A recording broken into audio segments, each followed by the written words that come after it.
بسم اللہ الرحمن الرحیم والصلاۃ والسلام علی خاتم النبیین وعلی آلہ وصحبہ اجمعین۔ السلام علیکم ورحمۃ اللہ وبرکاتہ۔ اس وقت تک پاکستان کے ریجن پہ فوکس کیا ہوا سارا میڈیا جو ہے وہ اس امر کو بدرجہ اتم تک پہنچانے میں مصروف ہے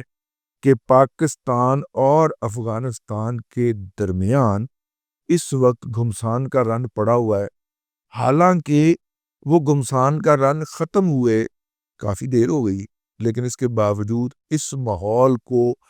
بنا کے رکھا جا رہا ہے۔ کیوں رکھا جا رہا ہے؟ اس کی وجہ کئی بھی ہو سکتی ہے،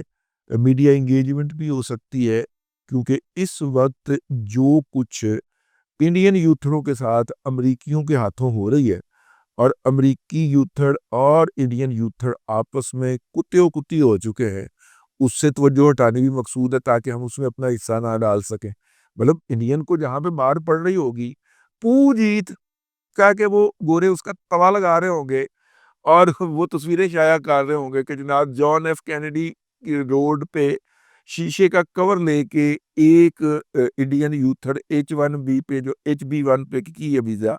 ہے، اس پہ جو آیا ہوا ہے وہ وہاں پہ پوٹی کرتا ہوا پایا جا رہا ہے، اس کا مذاق اڑا رہے ہیں۔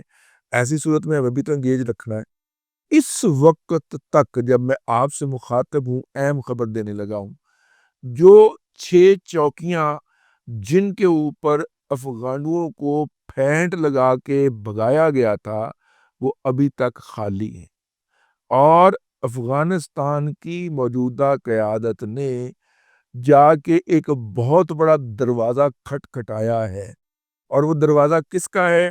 وہ دروازہ ہے چائنا پائن کا۔ انہوں نے کہا کہ اب چائنا پائن ہمیں آپ ان کو روکیں،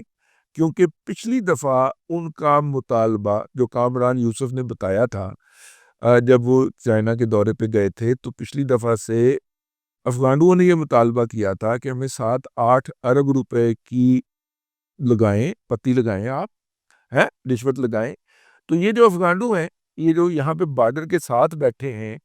اور یہ پیدا ہی خودکش کرنے کے لیے ہوئے ہیں، یہ اپنے بچے دیتے ہیں خودکش حملے کے اندر کرنے کے بھیجنے کے لیے، تو ہم ان کو اٹھا کے غزنی کے علاقے میں منتقل کر دیں گے، وہاں پہ ان کو رہائش گاہیں بنا دیں گے، آپ پیسہ لگائیں، یعنی کہ وار اکانومی۔ اور کامران یوسف نے یہ خبر دی تھی کہ کسی معاملے کے اوپر پاکستان اس پہ غور بھی کر رہا ہے کہ ان کو پیسے دے دیے جائے، لیکن جب انہوں نے اس مطالبے پہ زور دینے کے لیے خودکش حملوں کا ریشو بڑھائی،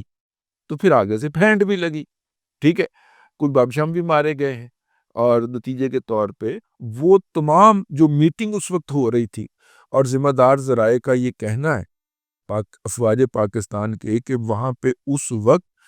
خودکش حملہ آور بچوں اور نوجوانوں کی ایک فوج ظفر موج موجود تھی جب وہاں پہ بم وجے، ٹھیک ہے، اور ان کو فائنل لیکچر نہیں ہوتے کہ جناب جاندے ہی ہورا نے تین جفیاں پانی ہیں، اور بچے کو یہ کہا جاتا ہے کہ تمہارے ماں باپ کے سر کے اوپر تاج رکھا جائے گا، ٹھیک ہے، جب تم مر کے وہاں پہ پہنچو گے۔ اس طرح کے لیکچر، آخری موٹیویشنل لیکچر چل رہے تھے، تو اوپروں پھر بم پایا نے لینڈ کر دیتا اور وہ کام تمام ہو گیا۔ اب دو لاسز ہوئے ان کو، ایک تو اس بم کا مطلب یہ تھا کہ یہ جو آپ نے 7-8 ارب روپے کی درخواست ڈالی تھی براستہ چائنا، وہ درخواست مسترد ہو گئی ہے، نمبر 1۔ نمبر 2، یہ جو خودکش حملہ آتے ہیں، آپ کا کیا خیال ہے کہ یہ اللہ کی راہ میں آتے ہیں؟ نہیں بھائی، پیسے لیتے ہیں اس کے، ٹھیک ہے نا، وہ کوئی مطلب کہ آپ سمجھ لیں کہ $50,000 تک کام جاتا ہے، ٹھیک ہو گئے، وہ درمیان میں سب کے کمیشن ہوتے ہیں نا، تو جن کا بچہ ہوتا ہے ان تک 30 سے 50 لاکھ ہی پہنچتا ہے، باقی درمیان میں تقسیم ہو جاتا ہے، لیکن $50,000 کا مطلب یہ ہے کہ کوئی 1.5 کروڑ روپیہ وہ چارج کرتے ہیں۔ کن سے چارج کرتے ہیں؟ ان قوتوں سے جو پاکستان کے اندر بدامنی چاہتی، تو بل کہیں اور پہ جاتا ہے۔ دیکھیے ڈیتھ ٹول کا بل الگ ہوتا ہے، کاؤنٹنگ کا، اس کے پیسے الگ وہ چارج کرتے ہیں، وہ جو خودکش حملہ ہوتا ہے اس کی کاسٹ الگ چارج کی جاتی ہے، اور یہ کاسٹ جو ہے یہ پھر عہدہ بعہدہ تقسیم ہوتی ہے۔ اب تو خیر امریکنز نے بھی کہہ دیا، ان کی رپورٹس بھی آ گئی، اقوام متحدہ کی رپورٹ بھی آ گئی کہ افغانوں کو استعمال کر کے انڈیا نے پاکستان کے اندر کشمیری اور کشمیری مجاہدین کی ٹارگٹ کلنگ کی۔ ٹھیک ہے نا؟ ہاں، یہ اقوام متحدہ کی رپورٹ میں آیا پائیں، ہم اپنے پاس سے نہیں کہہ رہے، لیکن ہم اس کو سیلیبریٹ مطلب کہ اس کا کوئی رولا ہی نہیں پا سکے۔ ہماری میڈیا کی افیکٹونیس اتنی ہے، ہمیں انہوں نے یوتھروں کی بیماری جو لگا دی ہوئی ہے، وہ یوتھیا بیماری ہر وقت ٹوں ٹوں ٹوں ٹوں ٹوں ٹوں کرتی رہتی ہے۔ یہ وہ یوتھیا بیماری ہے جو ان کے ساتھ مل کے، انڈینز کے ساتھ مل کے آپ کے اور میرے ملک پہ حملہ آور ہے اور حملہ آور ہوتی ہے۔ اور انہوں نے بہت سارے انڈینز نے آئیڈیا یوتھیوں کے قائد عمران احمد خان نیازی کی تصویر لگا کے بنا رکھی ہے، اور وہ اس کے ذریعے پاکستان کی بنیادی اساس پہ ہمہ وقت حملہ آور رہتے ہیں۔ لیکن میں عرض یہ کر رہا تھا کہ اس کا دوسرا مطلب یہ تھا کہ وہاں پہ جو انہوں نے 40-50 کچھ حملہ آور اکٹھے کیے تھے اور ان کو جنت کا آخری ٹکٹ عطا کر رہے تھے، اوپر سے بج گیا بم، تو وہ بھی کوئی 1.5-2 ارب روپے کا نقصان ہو گیا، کیونکہ ان کی بھی وصولی کی جانی تھی۔ وہ وہیں پہ سیدھا ہی جنت کے طرف روانہ ہو گئے، پاکستان آئے بغیر۔ ہائے ہائے، بیچارے پاکستان کی حسرت دیکھنے کی حسرت لیے بغیر اس دنیا سے چلے گئے۔ تو کہنے کا مطلب یہ ہے کہ انہیں ڈبل نقصان ہوا، ایک ڈبل نقصان ہوا۔ اب وہ اس ڈبل نقصان کے اندر نہ جو تھے، وہ ان کو غصہ آیا، طیش آیا، اور انہوں نے پاکستان کی فوج کے ساتھ جو تھی وہ براہ راست پنگے بازی کر لی۔ دیکھیے، لائٹ ہتھیار جو کہ گوریلا کے پاس ہوتے ہیں، اس کے مقابلے میں اگر یہ تو آپ لائٹ ہتھیار جو گوریلے کے پاس ہوتے ہیں، یعنی یہ جو گوریلا فائٹنگ کرتے ہیں، اور افغانوں نے ساری عمر گوریلا فائٹنگ کی ہے۔ پہاڑی میں چھپ کے آپ ایک گولی چلا لیں اور اس سے نقصان کر لیں تو وہ الگ بات ہے، لیکن جب آپ میدان میں اترتے ہیں اور ریگولر فورس کے پاس ہوتے ہیں، ریگولر فورس کے پاس میزائل ہے، ٹینک ہے، توپ خانہ ہے، ٹھیک ہے، اور بھاری ہتھیار ہے، وہ آپ کو سیکنڈ میں فارغ کرتے ہیں۔ ٹھیک ہے، سیکنڈوں میں فارغ کرتے ہیں، مائکرو سیکنڈ کے اندر فارغ کرتے ہیں بھائی وہ۔ تو انہوں نے جناب پنگے بازی کی کوشش کی، ہم نے جناب پھر پاک فوج نے ادھر سے 6 کی 6 چوکیاں اڑائیں اور کہا ہاں پتر، لڑنا، وہ دوڑ گئے۔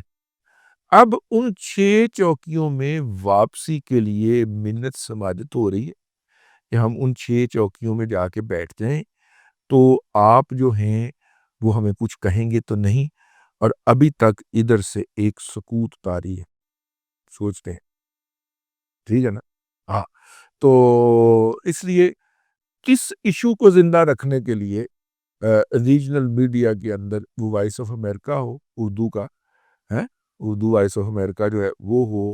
الجزیرہ ہو، اور بھی بہت ساری چیزیں ہوں، آپ جب دیکھتے ہیں تو پتہ لگتا ہے پتہ نہیں بارڈر تو جامع چھڑی ہوئی ہے۔ جب وہ خبر کھول کے اندر جاتے ہیں تو اس کے اندر تو افغانستان سے متعلق کچھ نہیں ہوتا، حتیٰ کہ جو کہ ویوز آتے ہیں اس موضوع کے اوپر، حتیٰ کہ جیو، اے آر وائی اور سمانے کے بھی جو سوشل میڈیا ٹیمیں ہیں، وہ بھی افغانستان کے اندر افغانستان کے ساتھ پاکستان کے بلڈی بارڈر کلیشز کے اوپر ہیڈ لائنیں لگا رہے ہیں۔ جب آپ پوری خبر کھول کے پڑھتے ہیں یا پورا خبر نامہ سنتے ہیں، کچھ بھی نہیں ہوتا، کچھ بھی نہیں ہوتا، اللہ کی قسمیں کچھ نہیں ہوتا، ابھی بیٹھا ہوں دیکھ۔ تو اس لیے وہ بنیادی طور پہ میڈیا انگیجمنٹ کر رہے ہیں، اور یہ ٹپیکل میڈیا انگیجمنٹ جو ہوتی ہے، یہ افغانوں کا طریقہ کار بھی ہے، عمرانڈوؤں کا بھی ہے، اور مودی کے جو پیروکار ہیں ان کا بھی ہے۔ یعنی آپ نے صرف میڈیا انگیجمنٹ دیکھنی کہ یہ ہمیں مصروف کس کام میں رکھنے کی کوشش کر رہے ہیں، وہ اس میں مصروف رکھنے کی کوشش کر رہے ہیں کہ افغانستان کے بارڈر کے اوپر بڑے بلڈی کلیش ہو رہے ہیں۔ دوسرا انہوں نے ایک پیرالل مارا تھا میزائل، اور پیرالل میزائل یہ تھا کہ پاکستان جو ہے وہ خان پہ قبضہ کر گیا یا کرنے لگا۔ اب اس ٹریپ کے اندر بہت سارے پاکستانی ولاگر بھی آئے اور انہوں نے بھی اللہ واہ ٹھوک دیا، ویوز آ رہے تھے، ٹھوک دیا، ٹھیک ہے، حالانکہ ایسی کوئی بات ہی نہیں تھی۔ اس کو پھر استعمال کیا ملا یعقوب نے، ملا عمر کے بیٹے نے، کہ ہم جناب سارا ہے ہمارا بخان، او ماما کی تو سارے تھے بیٹا، انگریزاں نے سر لایا سی توڑا، یہ انگریز کی بنائی ہوئی لائن ہے، اس نے سر کھینچا تھا، ورنہ آپ کا بخان میں کیا کام، بخان تو کشمیر کا ہی سارا ہے۔ لیکن سر ہے ہمارا، سر نہیں رہے گا دھڑ کے اوپر تو پھر جان نہیں رہتی، ہم اس کی حفاظت کریں گے۔ ہم نے کچھ کیا ہی نہیں، ٹھیک ہے، نہ ہمارا کرنے کا ارادہ ہے۔ اور جس دن ارادہ ہوا بھائی جان، آپ کچھ بھی نہیں کر سکیں گے۔ آپ کا کام ہوتا ہے حملے کے وقت بھاگنا، آپ بھاگتے رہے، ٹھیک ہے نا۔ ہاں چھپ جائیے پہاڑوں میں، وہاں پہ کنکر مارنے شروع کر دیے، پتھر لڑکانے شروع کر دیے، ٹھیک ہے، اس کی رپورٹ کر کے اس کے ڈالر وصول کیجئے کہ ہم نے پاکستان کے اتنے فوجی مارے ہیں، ٹھیک ہے، وہ ڈالر وصول کیجئے، میڈیا آپ کا ساتھ دے گا، گراؤنڈ پہ کچھ نہیں ہو، ٹھیک۔ تو گراؤنڈ پہ کچھ نہیں ہے، ابھی تک ان 6 چوکیوں میں واپسی نہیں ہو سکی۔ اب تک کے لیے اتنا ہی، اگلے ولاگ کے اندر پھر حاضری ہوگی۔ اللہ تبارک و تعالیٰ آپ کو آسانی عطا کرے اور آسانیاں خلق خدا میں تقسیم کرنے کی توفیق عطا کرے۔